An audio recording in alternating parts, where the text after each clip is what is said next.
l'impressione. Questo Pietro Calaulo è stato un procuratore generale del re qua a Trapani dal 1838 al 1843, era napoletano ed era una persona estremamente colta, estremamente corretta da quello che emerge dai documenti.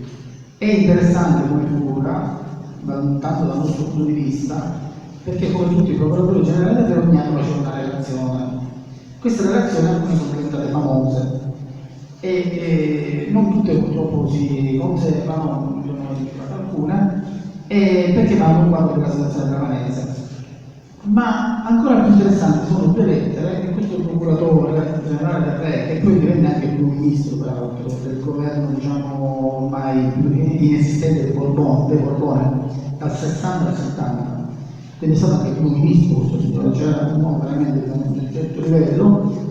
Più che ancora le relazioni annuali che faceva, sono importanti due lettere che lui scrisse al ministro Parisio della giustizia nel 1838, una dell'aprile e una dell'agosto, in cui descrive la situazione della Sicilia.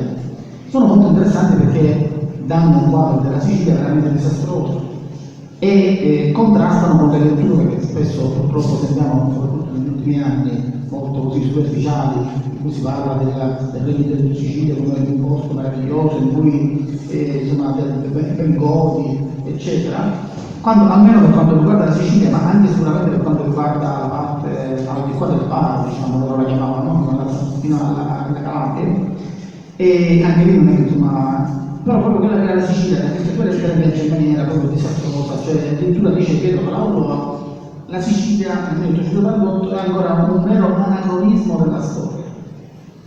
Questa è la Sicilia nel 1838. Pietro Calaulo lo dice in lettere riservatissime al suo ministro, napoletano anche lui, scrivendo da Trapani, e quindi sono delle cose attendibili che sono state trovate poi nel 1860 da un storico che si chiama Ernesto Pontieri, quindi sono state scoperte molti anni dopo. Ma voglio dire, fare l'ultima postilla che passiamo la parola a Tiziana che leggerà un altro brano. Una cosa importante anche di Pietro Calaulo è che è stato il primo a descrivere il fenomeno della mafia. Lo sapevate?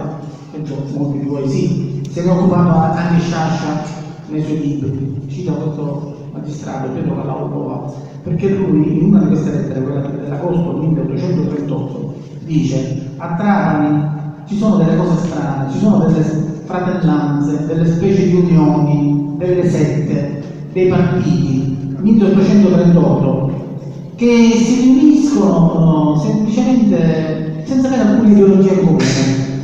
C'è a capo un possidente oppure un prete, un arciprete e gestiscono delle attività, insomma, procurano dei falsi testimoni, insomma, organizzano delle cose di loro interesse. Ecco, in questa cosa Sciascia molto opportunamente intravide la mafia che già esisteva, che non è stata inventata da Piemontesi come dicono alcuni studiosi o pseudo-studiosi recenti, questi che vedono l'Italia finita, Terroni, eccetera, eccetera, capite cosa mi riferisco? Perché la mafia esisteva, magari ancora il nome non era stato ben definito, però la mafia esisteva già in quegli anni e Pietro Calaulo la descrive per primo. Adesso